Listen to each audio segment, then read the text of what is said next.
Coach, obviously not the defensive effort you wanted, but offensively, what was working for you guys? Well, I thought we played defense in good spurts. I mean, that's a tough team, and they got a lot of guys. I said it before the game, a lot of high-powered offensive guys, and with Brandon, the way he comes at you with the speed, and able to make, pull-up threes in transition. I mean, they're going to make runs. So, but I thought the fourth quarter, the starters could have came back in there with a little bit more energy. But other than that, I thought it was a pretty solid game. Obviously, the offense was clicking pretty good tonight, but.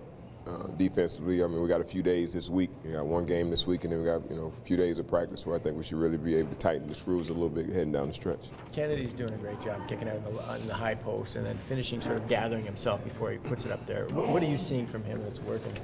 Well, I mean, just for him not to get bored making plays. I mean, I think sometimes when he catches it in the middle, sometimes he pauses or he's hesitant because he's like, all right, I just did that. But no, it's okay to do that again and just keep spraying the weak side, getting away and relocating like he's done. And, he's, I mean, probably, one top 5 offensive rebounder in this league, So I think whenever we do get good shots on the board, we got a good chance of getting a second opportunity with him and Alfonso the way they go to the offensive boards.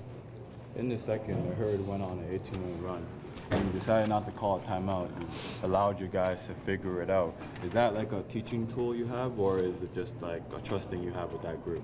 No, I just think sometimes you don't really look at the other team. You look at your team and the shots that you're getting. If you're getting good shots and good opportunities at the basket, we had a couple, opportunities there at the rim where the ball just slipped out of their hand. Otherwise, we're getting some points in between in there and so. But I'm not a huge fan of just calling timeouts for the sake of calling timeouts. I want to be able to let them guys play through some things, but at the same time, if I really feel that we're really out of sorts in what we're doing, and we try to come over and regroup. But that's why we practice, and that's why we try to have a better understanding. It's a lot easier when Lorenzo's out there because he just has control of the game. But I thought Savage was great today. DB was good scoring and doing the things that he do, but Savage just running the team, making the right plays, playing in the pocket, not trying to do too much, and wind up having a really good game for himself and the team. How important do you think Meeks and Thompson are for you on the offensive and the defensive end? Yeah, I mean, I think they're huge for us because they're anchors for us. Defensively, they're our last line of defense. They do a good job of playing guys in the post. They do a good job of helping on penetration. Every once in a while, Meek gets lazy and doesn't get over for his rotation, but for the most part, he does a good job there. And they give us, again, both of them give us second chance opportunities, and that's what you want. I mean, this team tonight had 95 shots, to our 83. So it's just like, obviously we got to the line there a little bit, but you need to try to create possessions, and those guys do a good job of creating extra possessions for us. Coach, Malachi, McKinney, and Miller, they combined for 9 assists in the first quarter alone. How important is to have them sort of set the tone, move the ball around? Yeah, I mean, that's the theme, just to make sure that we're driving the ball and looking for opportunities for others. Once we, spray the ball and drive, kick it, and swing it, then it'll open things up for you later on in the game, and I think that's how we have to try to approach it. And those guys, that was an emphasis for us coming into this game, making sure that we get in the paint, kick it, and then as the game goes on, they'll start staying at home with our shooters a little more, and then you'll have an opportunity to finish. And I thought Malachi, he's still learning. He's thinking a little bit too much out there right now, trying to get all the concepts. But he's coming. He's coming, and Alfonso's been really good lately. I mean, had maybe one rough game, a couple games back, but for the most part, he's attacking the rim. Making the extra pass and jumping up and knocking down his open opportunities when they come.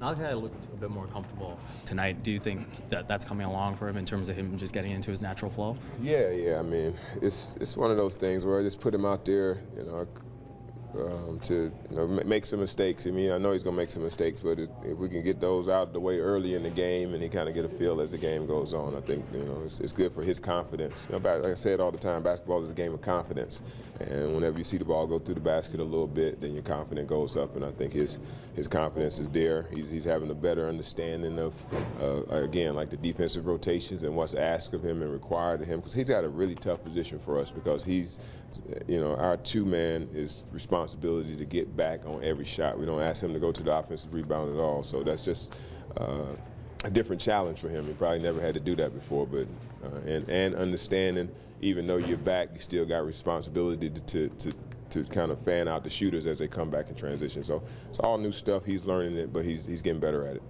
Talk about the celebration today. It's Chinese New Year, and you know what it means for the fans to be here in the big arena, and your players as well play on a big stage. Yeah, I mean, like I said, it's great to come down here and be, on where the Raptors play. That's where all these guys aspire to play. They aspire to play at the next level, and being able to come down here and feel this environment and feel,